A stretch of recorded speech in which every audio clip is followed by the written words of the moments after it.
Sit straight and tall. Lean back a little bit on your hands, back there behind your hips a little bit. And again, flow the buttock towards the back of the knees. And then once you do that, let the inner legs lengthen away from you so that the two femur bones can descend completely, totally. Relax there and allow that weight of those bones to release down. Maintaining that. Bring yourself upright and lengthen and lift through the side body, shoulders away from the ears. And join the hands together as you close the eyes.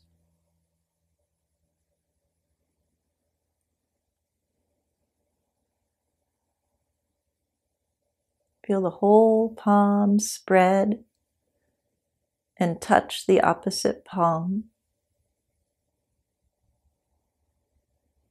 And even though the hands are pressing together, as you feel that and experience that, can you also feel that there's a rebounding away from each hand? One of my teachers used to describe that in this way. He would talk about at the surface of your hands there are cells. And we all know that cells are round, not flat. So as the hands come together, you can feel almost like you're flattening those round cells. So when the hands come together, don't let them be flat. Feel how the cell that touches the cell is round. Meaning, to allow them to be round, there can't just be a pressure driving together, but rather there's a rebounding, the left hand away from the right and the right hand away from the left. So it's a joining of the hands, but not a pressing of the hands.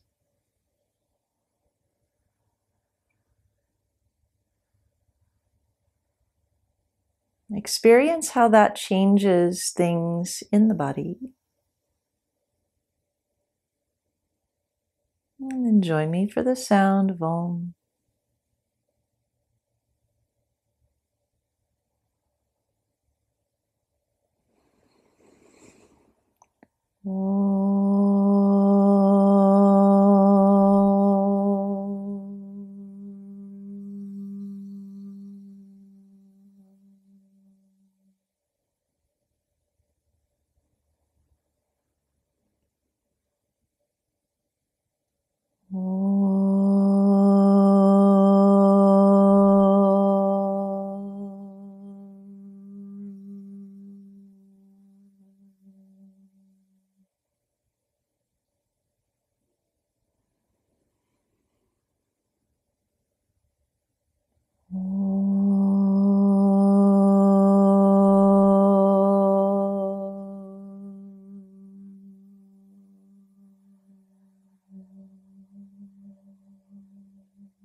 Release the head down towards the heart center and surrender there.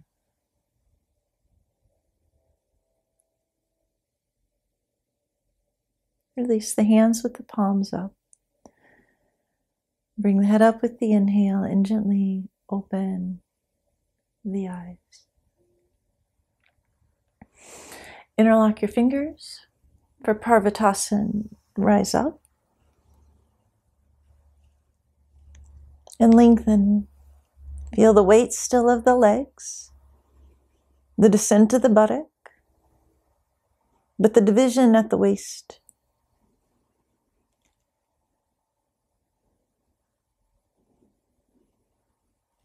Release the arms forward and down and change the crossing. Same thing again. Pin the upper arms.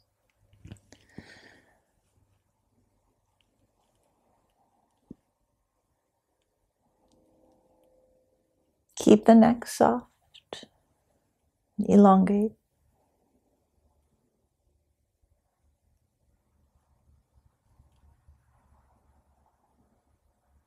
As you lengthen,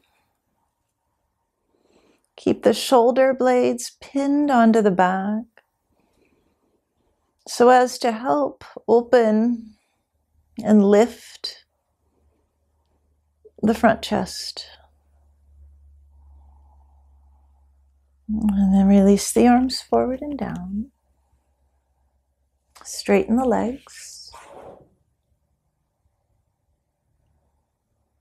Change the crossing.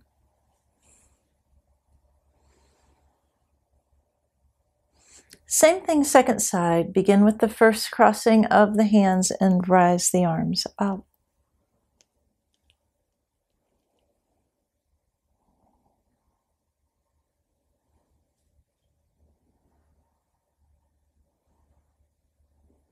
Again, feel the shoulder blades on the back.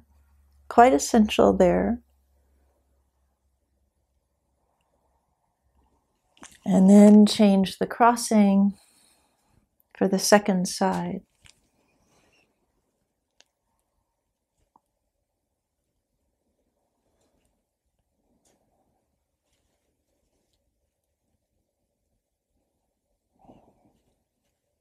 And then release the arms. Take downward facing dog, Adho Mukha Svanasana. As you do, work again to find that pinning in the outer upper arm just above the elbow so that the outer shoulder blade is firm and you can still identify the shoulder blades pressing into the back. As you're ready, come on in.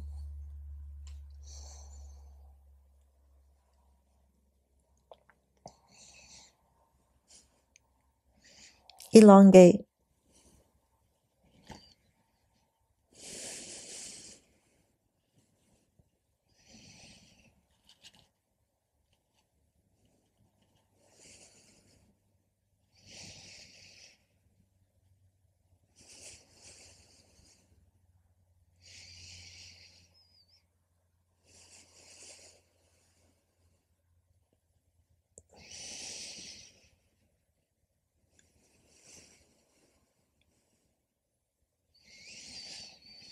Walk the hands back to your feet.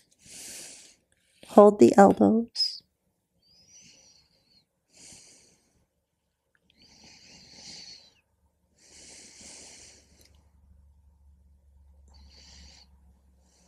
Relax the abdomen and flow the back ribs downward towards the occipital ridge of the skull and eventually towards the ground.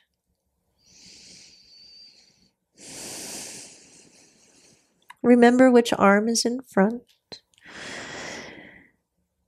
but then walk forward again, downward dog.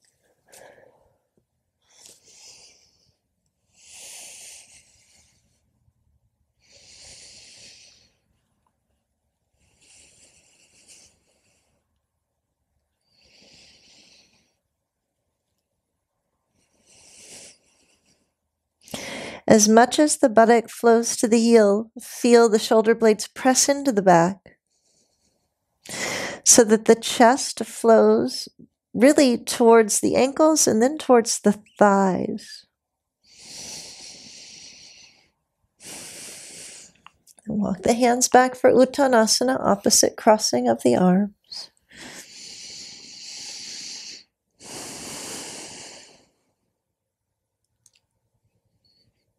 And with your heels down, use your inhale and come up.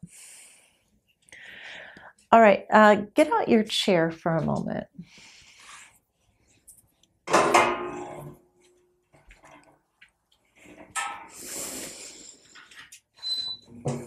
So just to awaken the upper body for just a moment, you're going to sit in the chairs and wrap the upper arm and the arms themselves back around the upper chair so that, hit the base of the shoulder blades so the shoulders are back, but your head looks forward.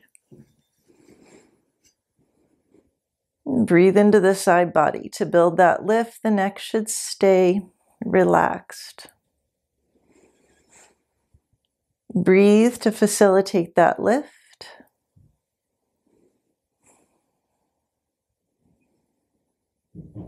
And then gently release and sit.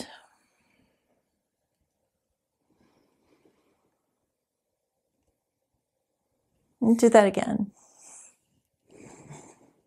So really dance on that edge of the shoulder blades.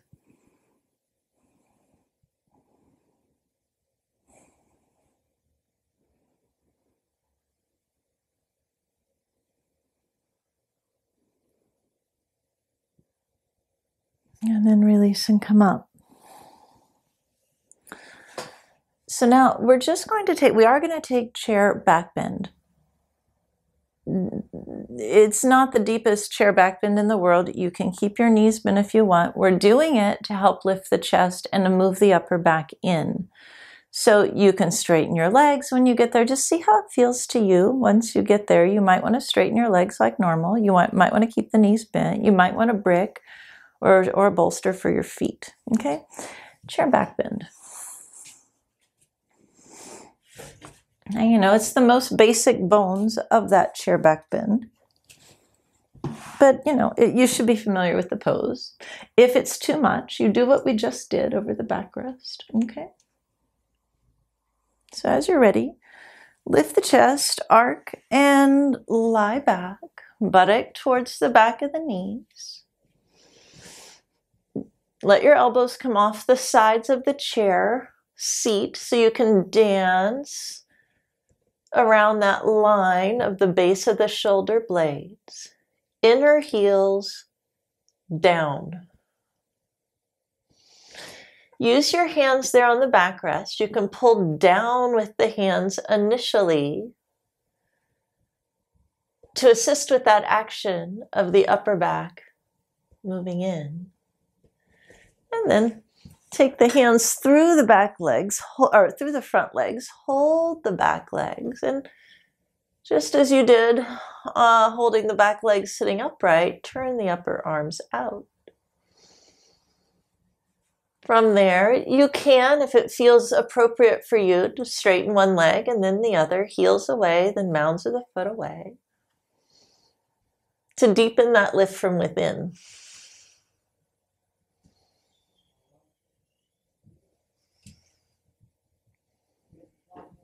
Allow the head to release, the neck to relax, and the gaze to just look straight forward. Don't try and look at the ground or at the ceiling. Just let your head rest, your eyes rest.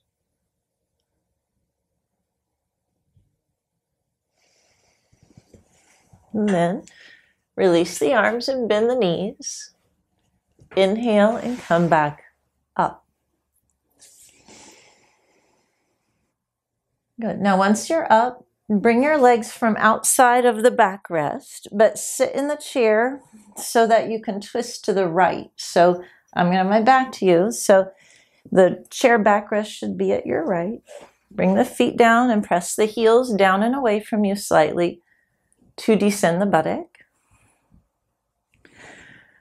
Right hand, put the heel of that hand on the corner of the backrest.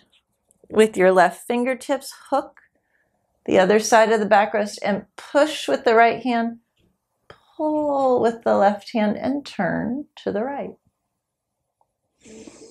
Keep the heel bones pressing down. Relax the abdomen.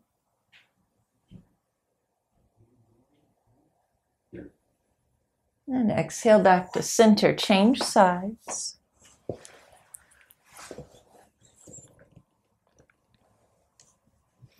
Heels down. Left heel of the hand pushes. Right fingertips pull. Keep the elbows away from the sides of the body. Heels down. Observe how you can build that lift again in the frontal chest.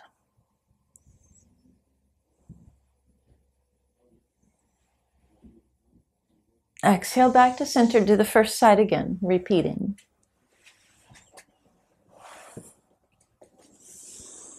Push and pull. Abdomen relaxed, thick back left ribs. Flow towards the left elbow. Lift the gaze up and over that right shoulder and turn. And exhale back to center, change sides. Heels down and away. Left heel of the hand pushes, right fingertips pull, elbows wide, turn. Relax the abdomen and move the thick back right ribs to the right elbow. Lift the chin and look over that left shoulder. Breathe.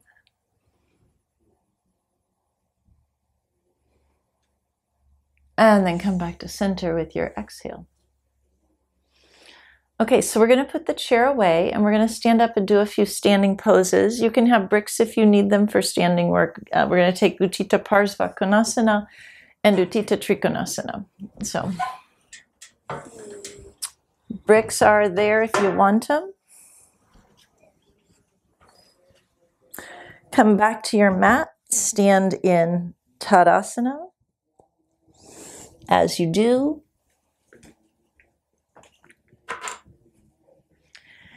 be sure the upper arm bones are turning out. The forearms face the body. Descend the fingernails, shoulders to the fingernails. Utthita Parsvakonasana. Inhale, jump.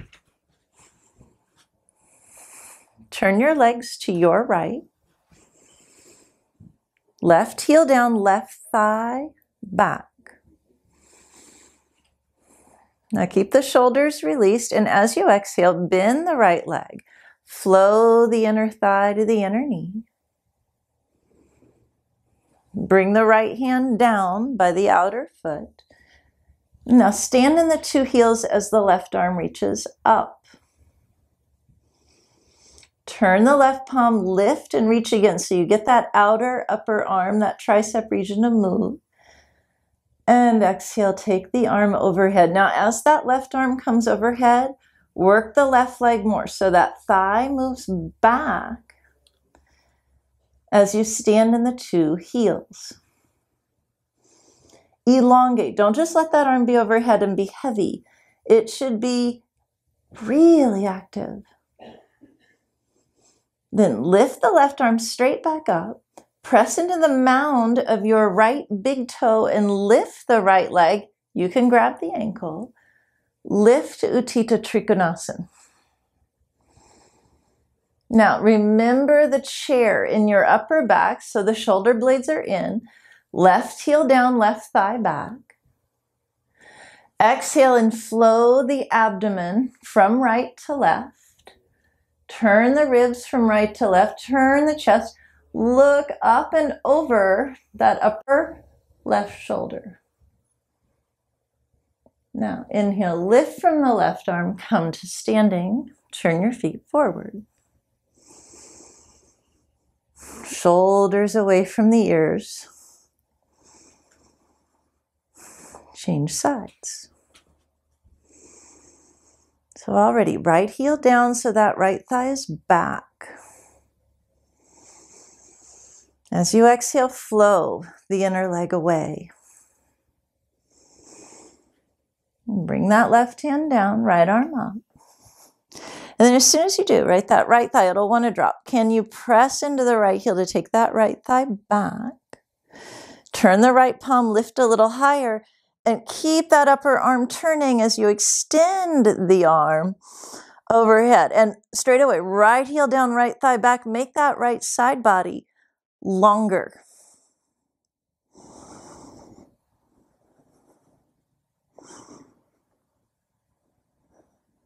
Then right arm up, press into the mound of the left big toe, and begin to straighten the left leg. And you can hold on to the ankle or to a brick.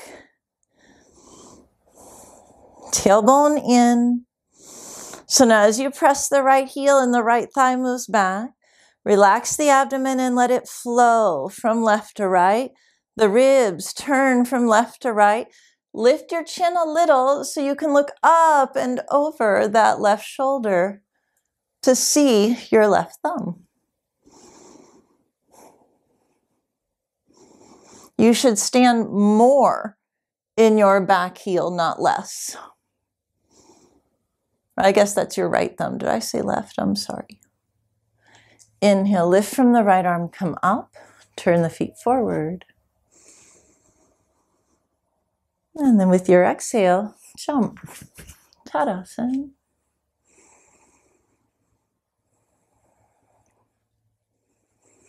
Catch the spine from the base, from the tailbone, so that region is stable. Outer legs are firm. Same thing one more time. Jump. Turn to your right. Take a breath. And with your exhale, bend. Come all the way into your Parasvakonasana, buoyant in that inner back leg. Then press the mound of the right big toe as you lift through the right arm and build triangle pose. Fingertips can be on the floor, they can be on your wrists, they can be on a brick, but turn from the base towards the ceiling. And left heel down, lift from the left arm, come up, change sides. And exhale, bend. Flow that right arm up and over and elongate.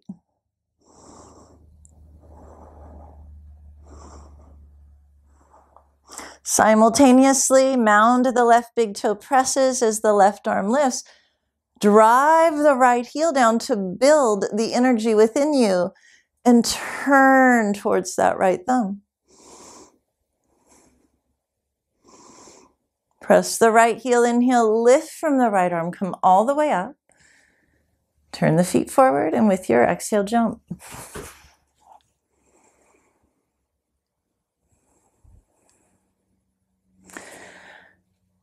Ardha Chandrasana, jump. So, of course, we're starting with Utthita Trikonasana.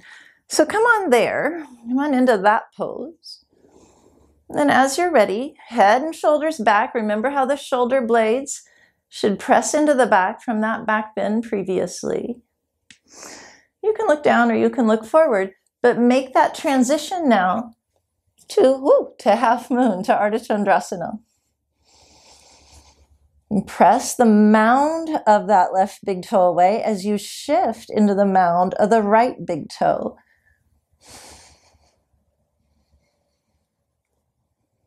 Tailbone in.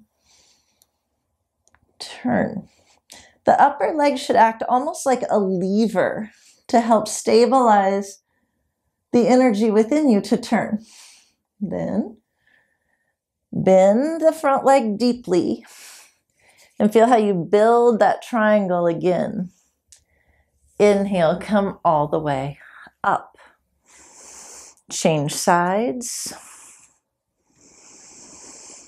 Triangle pose. Utthita Trikonasana. Remember the shoulder blades on the back, how that chair felt there. You can look down or you can keep the gaze forward. Take your time and come on in. Ardha Chandrasana, half moon pose. Now, when you straighten that left leg, find how the weight will kind of be in the heel. So press the mound of your right big toe away and shift into the mound of the left big toe in order to find the tailbone is in. Use that to lengthen that energetic turn up the center of the trunk. Then, come on back down through Parasvakonasana, really, and you rebuild triangle. Inhale, come on up. Turn the feet forward, and with your exhale, jump. Tadasana. Jump. Now take quite a wide stance. Hands to the waist. Roll the shoulders back. Now again, remember that chair. Shoulder blades in. Roll the shoulders back as if you're trying to make your sternum parallel to the ceiling. And exhale, come forward. Hands between the feet. Shift the weight forward so you lengthen the trunk of the body and bend the elbows, crown of the head down.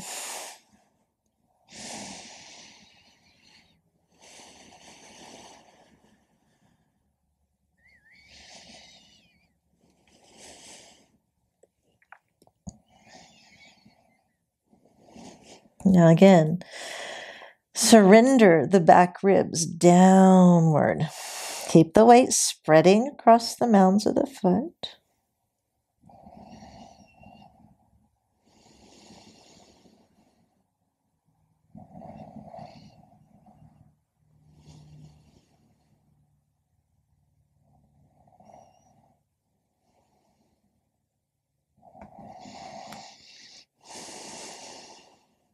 Then inhale, straighten the arms, bring the hands to the waist, and come on up.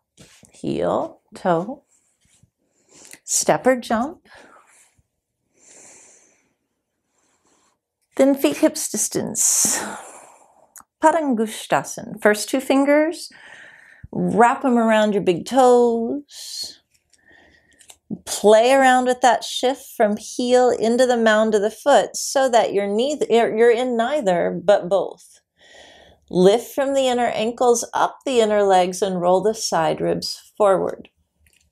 So when you find that lift of the inner legs will automatically draw the tailbone in more. Breathe. And then elbows wide, pull up with your fingers and Padangusthasana. Flow those thick back ribs down. Keep the shoulder heads lifted as the back body descends.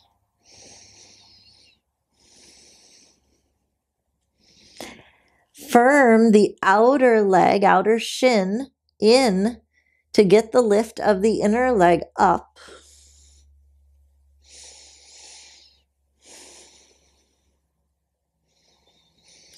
And then straighten the arms. Keep standing in the legs, hands to the waist. Inhale, come up. Tadasana. So now we're going to work on Utthita Hasta Padangusthasana. So that means we're going to stand up and hold the big toe. Now, I'm going to teach it in the middle of the mat, but if you need balance, you just put the opposite hand against a wall. Both are fine, okay? But we're going to start with Utthita Parsva Hasta, meaning the leg to the side. So what that's going to mean in practical terms, right? When you lift, I'll do the other side. You're going to lift your right leg first. So this will, I guess, look like your right leg. You hold on, but you see how far forward my chest is. I got to work to lift up and roll the shoulders back. Buttock is down. It's like everything's trying to do, Tadasana, except for that leg, right? Then this leg turns out kind of like, I don't know, Parsvakonasana, Trikonasana, something like that. You keep the standing leg, and then you can begin to play around with this leg. Now, the funny thing is the heel pushes away first, and that really feels like the biggest stretch. But when you press the mound of the foot away, you'll get ascension and release in the hamstring so that the length will come. So if you can hold with your first two fingers, do. Then we'll come back down and we'll release it for the first round. If it feels like you need a strap, that's fine. Take a strap, okay? If you need the wall for balance, it's fine. Just put your hand against it, okay? So you're going to use your right hand first. First two fingers, hook the right big toe. You really lean over to get there. Left hand on your left waist. And then lift the chest up, and you'll kind of bring that foot along with you, right? So that both shoulders even roll back some. Now turn that right leg out to the right. And then gently begin to straighten that leg. Heel pushes away, and then mound of the foot presses away, and the leg can lift some. Keep your Tadasana in your left leg. Then to come out, bend the right leg, and just release. Tadasana.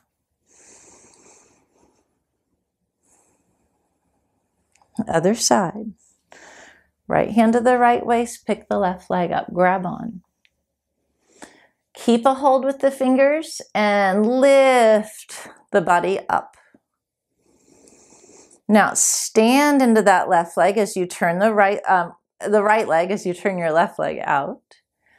And then to straighten, it's heel, but then mound of the foot so the side ribs lift up out of the waist.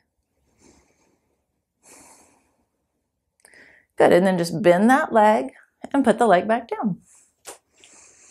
Tadasana. So that outward turn of the leg is oftentimes a little bit more palatable than the leg coming forward. So the way we're bringing the leg forward is from the Parsva. So the second round, it's going to be the same. Get that lift, and then as you exhale, we're going to bring that leg forward.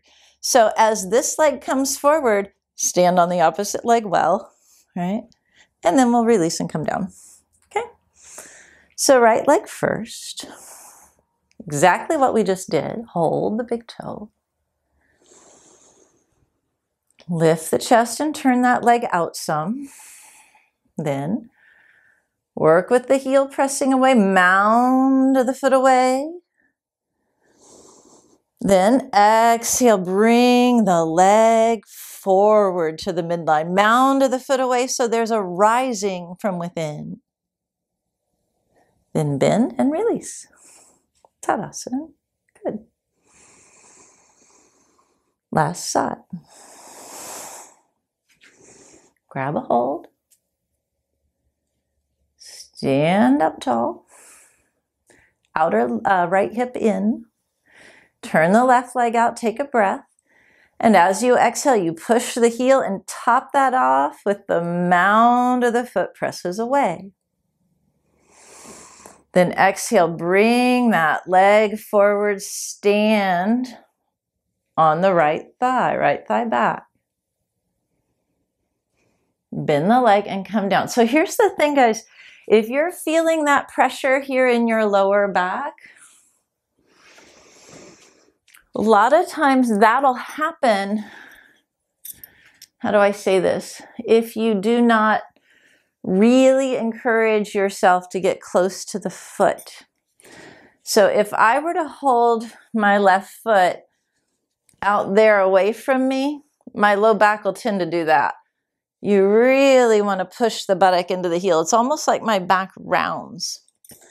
So I say that because that is sort of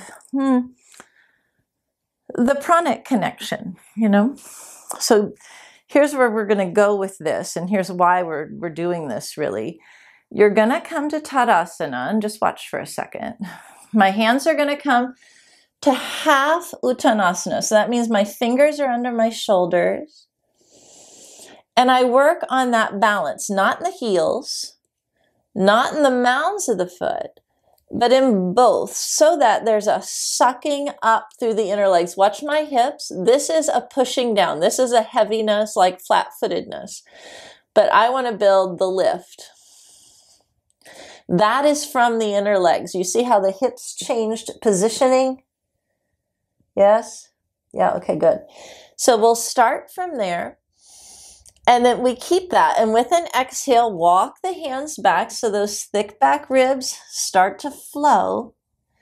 And from there, we're going to lift the right leg. And again, the mound of the foot away, keep the lift in that left leg, and you bend forward. But then the lift of this leg doesn't come from that leg. It comes from this foot. The outer leg firms in, and the lift comes from that inner leg. So do you see how, when I did that, I think that's helpful. Instead of just having the hands here, because then you tend to lean on this leg, I want you to put a hand here on the outer shin so it firms in. And that will affect, I hope, all the way up into your outer hip. Because again, if that outer hip hangs out now towards you guys, there's no way I'm going up.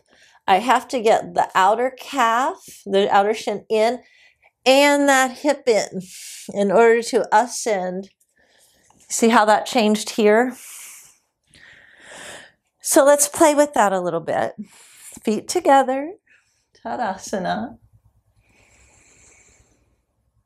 Shoulders out of the ears. Now exhale, come forward, hands right under the shoulders. Then you're gonna lift your right leg up. Bring your left hand to your outer left shin. Firm it in and exhale, lengthen into the mound of the right big toe to lengthen and lift that leg higher. Yes, the outer left shin firms in, inner left leg lifts up. Zip up that inner left leg in order to ascend that top leg. That's it. And then bring the leg down. Pause. Roll the side body forward. Now you can lift the left leg from there, but you'll feel it's sort of like it's like an end point now. So right hand on that outer right calf, hug that region in and lengthen your inner left leg to take that leg higher, as if the front left thigh were flowing into the mound of the left big toe. And then release that leg down. Good job, and come up to standing. Now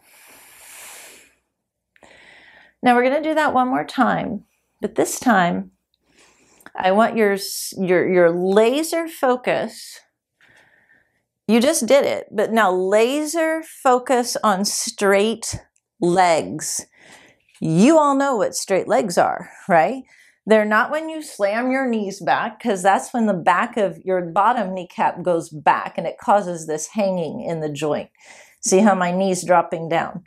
But it's the lift of the kneecap, so the upper kneecap is back. So that creates a true lifted leg. Because when you do this, the legs have to be laser focused. So it's like they grow longer as time goes on. Laser focused straight legs, even if they don't lift that high. It's more important that they're straight, okay? Let's go back to that first side. So stand in Tadasana. Exhale, come forward, hands under your shoulders so that you can find that perfect lift in the inner legs. That means the buttock will flow down. As the inner legs lift up, the pelvic floor lifts up then. Now, you're going to lift a very straight right leg. Left hand on your outer left calf so that you build that lift in the inner left leg more and more and more and extend up through the mound of the right big toe. Then that straight right leg comes down. Keep it straight coming down. That counts. And then pull the chest forward for a moment. So ask yourself in this little break, if you push out, let's just play around for a second. Keep your hands under your shoulders, straighten your left leg. Push through your left heel. And it doesn't have to lift that much, just push through your left heel. But now push with the mound of the foot. And do you feel a difference there? Mound of the foot. Come on, mound of the foot. That's your big toe mound. Push it away.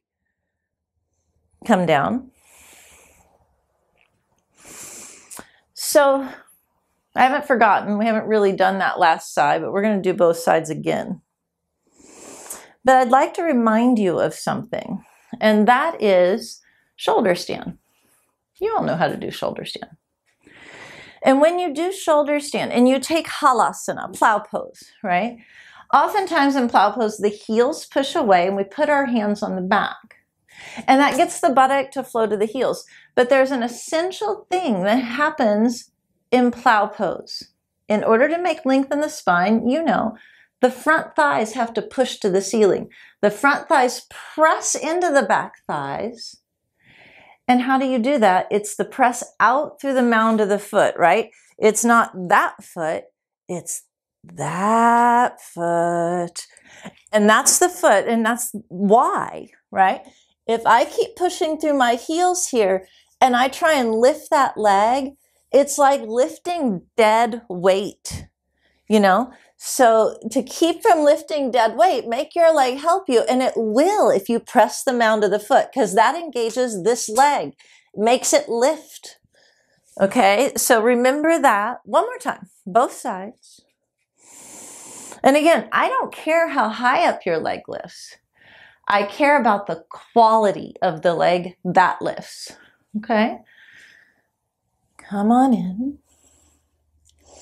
Find that center balance and lift. Let's see, we're going to lift the right leg first. Left hand to the outer left calf. Press the mound of the right big toe away and lengthen that leg up. And then leg comes down, and we're just going to switch sides. Find the center lift of the foot. Left leg begins to lift. Now press into your outer right calf, press into the mound of the left big toe, and flow that frontal thigh into the ankle. Better. Good. And then release and come down. And inhale, come on up. Seems like a small little throwaway thing, but it's not. Because now what I'm going to ask you to do is to bring the short edge of your mat to a wall.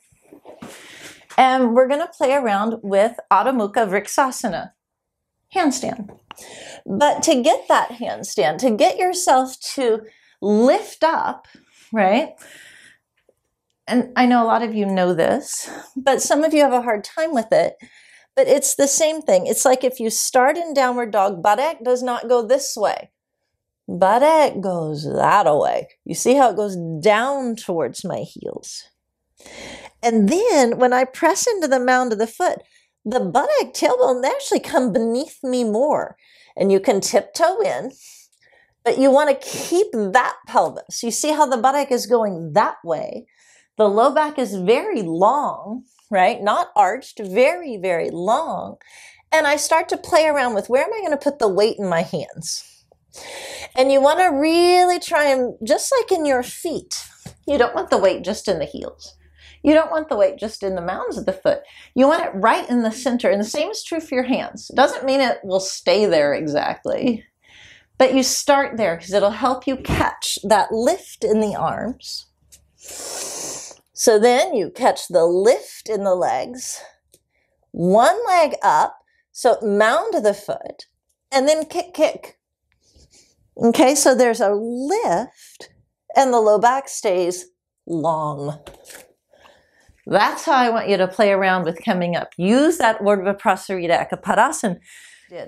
So fingertips about 5 or 6 inches from the wall. Downward dog.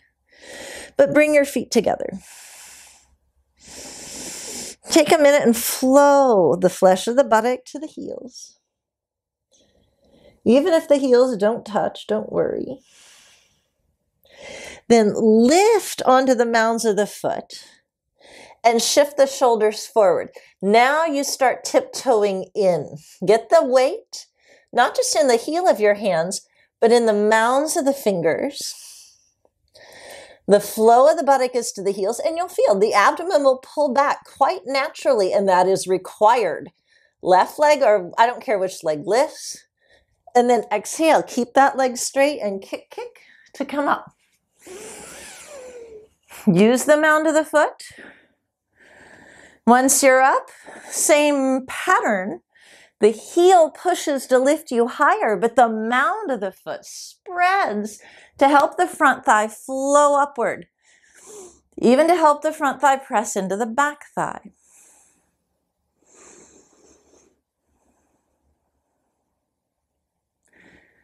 Then whether you're up or not, release back down, hold your elbows, feet, hips distance apart.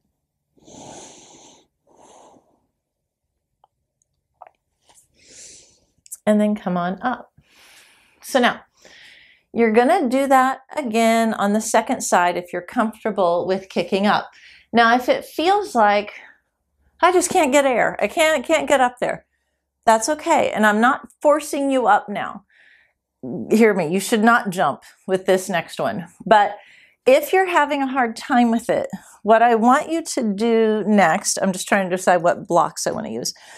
I want you to get a couple bricks. And you first decide, okay, there's my hands 5 or 6 inches from the wall. About here's where I start with that lift. And that's where my feet are. So what I'm going to ask you to do is to put a couple bricks right there where your feet are. So that, watch for a second. By the way, the point of this is to help get that lift from the pelvic floor. You know, we a lot of times think these arm balances, and this is an arm balance, requires arm strength. Yeah, it does, but you can all do downward dog. You got the arm strength. What it also requires is a lift from the pelvic floor and abdominal strength. And that's usually the thing that is harder to catch because it's kind of a moving target. So what you'll do is you'll build that lift, you'll put your hands and arms in the right place, then lift up and then lift. It has to do with the firmness of the arms down so there's a rebound up, and the firmness of the buttock down so there's a rebound up through the legs. But you will feel it much more clearly with the feet lifted. But you shouldn't jump now when the feet get lifted like that because I don't want it to be dangerous, okay? If you can easily kick the second side, you go ahead, okay? But put those bricks there, kind of determine where they should be. And then we're going to move on because I want to get to the last bit here today. So then take your downward dog, fingertips about 5, 6 inches from the wall. If you're not kicking up, it won't matter so much. Feet together, flow the buttock to the heel. Then already from there, shift so the heels lift to the buttock and the buttock pulls to the heel. In other words, mounds of your foot. Tiptoe in and step up on those little bricks.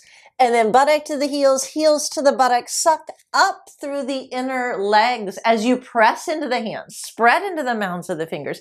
By the way, it should go without saying, straight legs are required.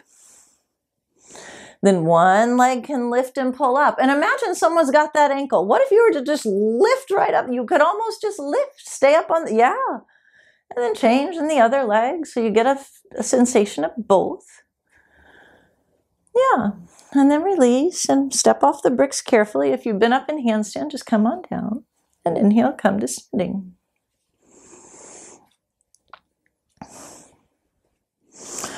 So then we're going to get rid of those bricks now. Set yourself up for shoulder stand. And when you do, have a chair for your feet when your feet go into halasana. And I think these actions are, gosh, so important. You know, Guruji would always say, you know, it's always kind of instructed that you really should practice headstand and shoulder stand every day. That should just be your own home practice. And, you know, I've always known that and I've always done that. But then it becomes a question of, well, why? And there's a lot of reasons why, I think. I think one of the reasons is just because shoulder stand, headstand are really good for you. You know, they're good for the organic body. They're good for your nervous system, all those things. But consistent practice of those things leads to an awakening in the pelvic floor and in the abdomen. Without that, and that's the tricky part, you can do them, you can do those poses without true lift in the base. They'll aggravate your body over time or from time to time if you don't have that lift. But I think learning that lift is kind of the case in point as to why you should practice these things every day. So how do you learn that? Well, exactly what I was just teaching. That engagement through the feet, the ankles, the outer calves, the outer thighs, hips, so that the lift can come to the pelvic floor. So set it up like this so that you have that chair there. We're not going to spend a lot of time here. I'm trying to keep the classes a little bit shorter at the time being. But just watch for 2 seconds. This isn't new to any of you that are in the class with me, but it's good to see and know the whys. You know, why bother? Why not just do the way I always do it? Right? Or sometimes we do the way we always do it. We just add stuff in. So what I'm asking you to do is to, of course, use the strap around your arms. It's really worthwhile to take Chatushpadasana first, so you set the upper arm bones up well. But then when you take Halasana, my chair might be a little close, but that's okay. And you get up on top of the shoulders.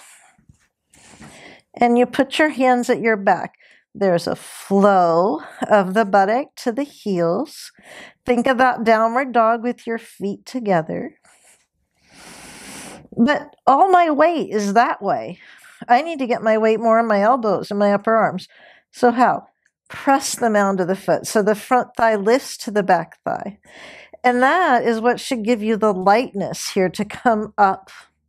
So I know you all have it. I'm just asking you to apply it more and then to apply it to shoulder stand. We're going to come here. We're going to take Upavishta and Baddha Konasana a couple times. We're going to take Ekapada, and then we'll come back down into Halasana. We'll go to Supta Konasana, and then Karnapidasana. Okay? So, lie on your back. Get that strap around your arms. Hold your ankles. Or step on your fingerprints. And as you're ready, heels down, hips up. Flow the chest to the shin and turn the arms. Relax and release through the neck. And once you get the arms set, let the hips come down, knees to the chest, and take shoulder stand. You can come in through Halasana like I'm doing. In fact, you probably should. Hands up the back so the buttock flows to the heels. Keep the buttock flowing to the heels, but press the mounds of the foot away so the front thigh ascends. One leg at a time, or you can hop the legs off the chair, but then come up, shoulder stand.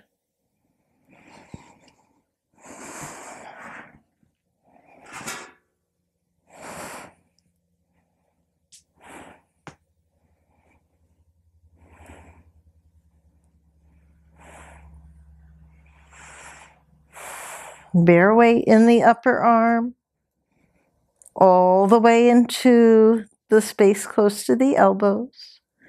Push the heels up for a moment. Feel how that helps lift the buttock.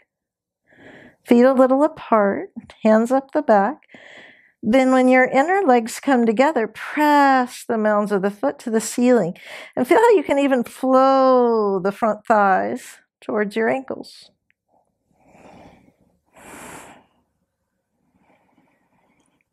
Walk the hands up the back a couple times there.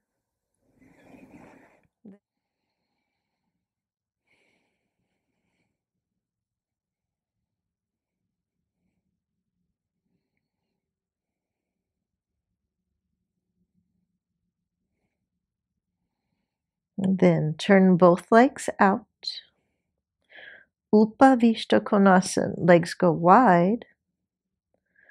But then again, flow the buttock to the heels and press the mounds of the foot away. The quadriceps should press towards the hamstrings to keep the legs buoyant.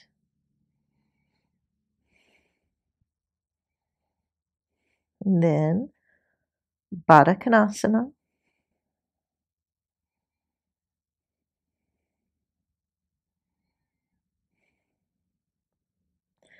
Salamba Sarvangasana.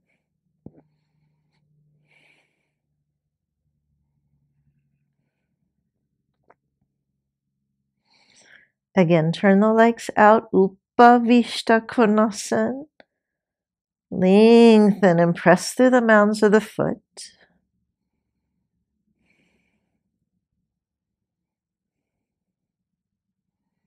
Baddha Konasana.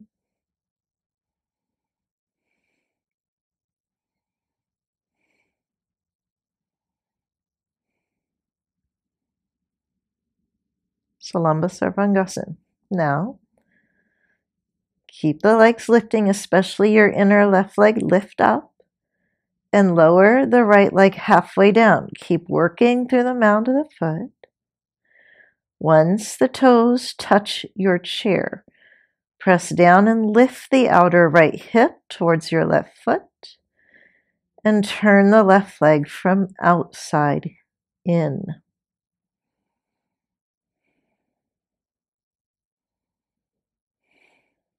Inhale, lift that leg back up. Second side. Press the left toes down to lift the outer hip. Turn the right leg from outside in.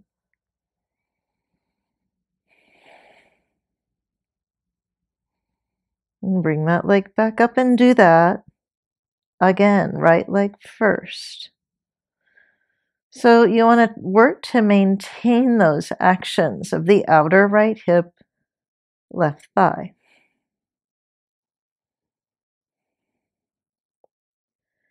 Lift the right leg back up. Rebuild the lift in the inner leg and then begin again with your left leg.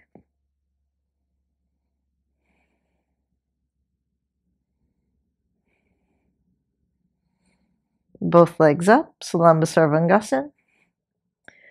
And then slowly lower both legs to Halasana onto your chair.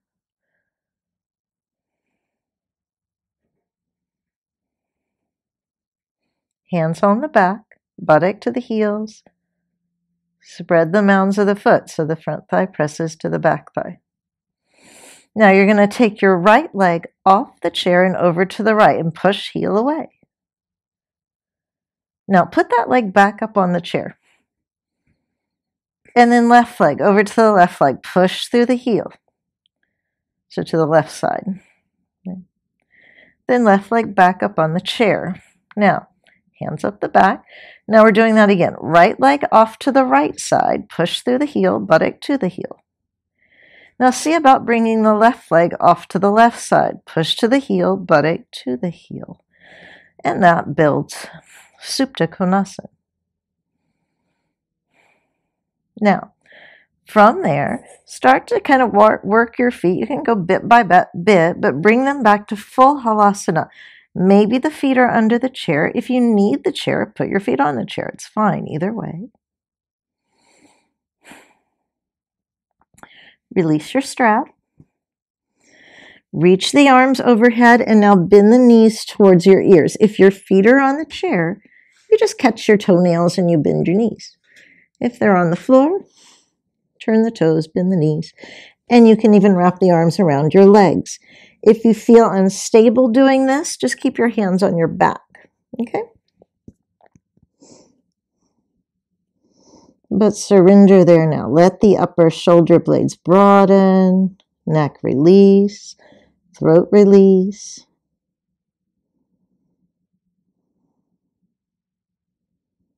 And then to roll out, you're going to straighten both the arms and legs. Make your legs active again. It's the thing that will give you control so you can lower down slowly and securely. Then once your hips are down, you bend your knees, put your feet on the floor. Arms to the sides, press your heels down and away so you can rock your shoulders right off the back of those blankets. So the blankets, press into your upper back and you recover there.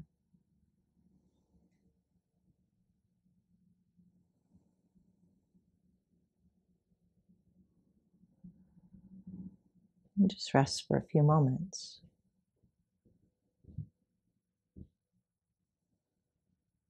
Now then, turn onto your right hand side. Press the floor away, come up. Now we're going to just set the blankets and the bolsters aside. You can even set your chair aside. And once you do that, get a block. Keep your strap. Keep your strap and get a block. And we're going to take Setu Bandha Sarvangasana. So you can leave the blanket. Just lie back. Have your strap. It's going to go around your thighs. So the hips can kind of be on the sticky part of your mat. You can lay over the blanket part because this block's going to go under your hips, of course. And having it on a sticky mat can be kind of useful. Take that strap around your thighs. Now, I am doing Setu Bandha. There are lots of different stages. It is a very personalized pose. If you need to take the block a little lower to catch the pranic actions, then you do that. So it could be on the low, the medium. You could stack a couple blocks, and then the next stage is, this tall block. That's how I'm going to use it today. But if you need a lower version of the pose, please just take that, right? So that you're not just performing a shape, but rather you're working in a way that you can catch the pranic energy, which is the thing that feeds the body, not the shape. It's the energy, okay? So you're just making the circumstances correct so that you can use that energetic tool. So now you're going to press the heels and lift the hips, buttock towards the back of your knees. Place the brick on whatever height you're using. Make sure you catch your tailbone. Then turn the upper arms out again. You'll even feel the shoulders flow to the triceps, to the elbows, to your hands and away from you. You can grab your mat to help yourself do that. Feel how the triceps actually press down. So you kind of secure the arms. Abdomen relaxes. You could also use the end of that strap. You could catch the strap to help you do some of that. Abdomen releases. Inner heels down. Until you really feel that you get the depth in the abdominal region and the lift in the chest, right?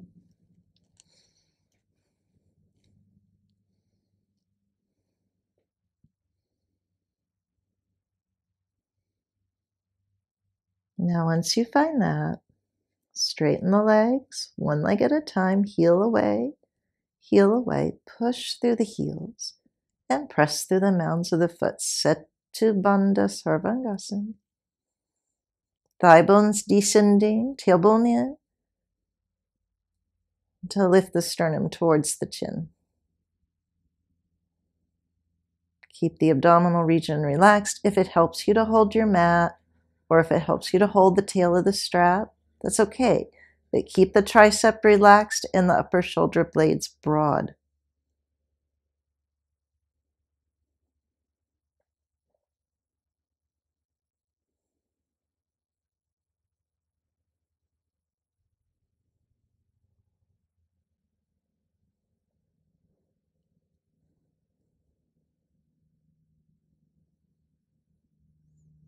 Use your feet and the actions in the legs to keep the kneecaps lifted. So the thigh bones are strong and directive.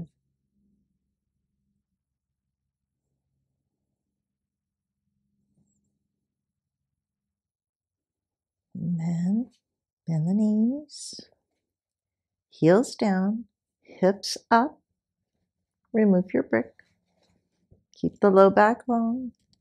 Lengthen the buttock and come all the way down. And then just rest for a moment.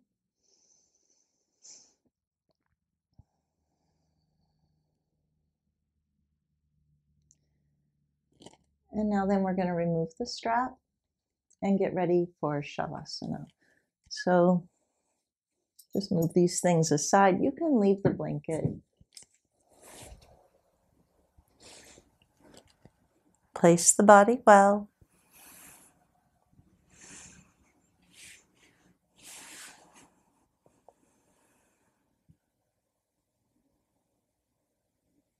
And then use the next several exhales to surrender into the gravity beneath you.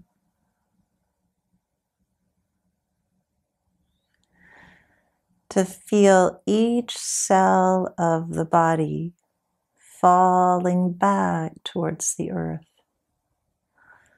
almost like a cascade from the front body to the back body, surrendering, letting go.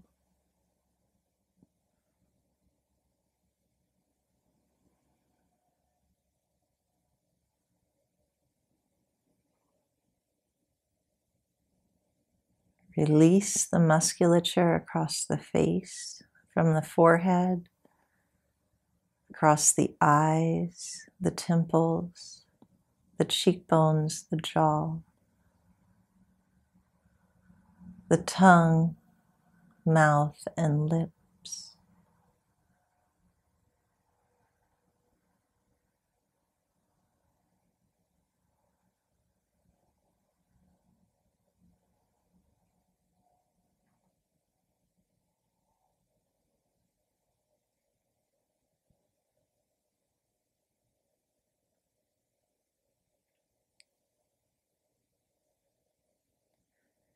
Leave those outer layers as you pierce inward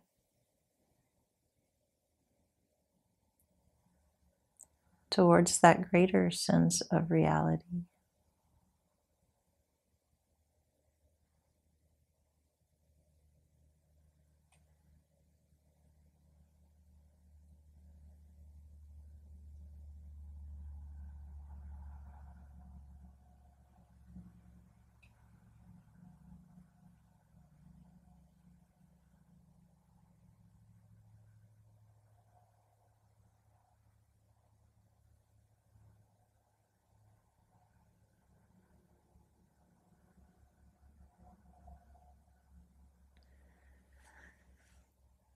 And then bend the left leg, reach the right arm overhead and turn on to the right.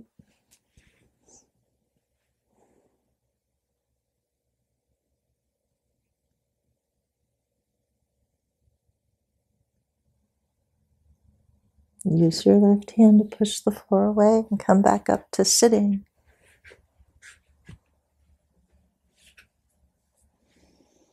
And that's all for today, everyone. Namaskar.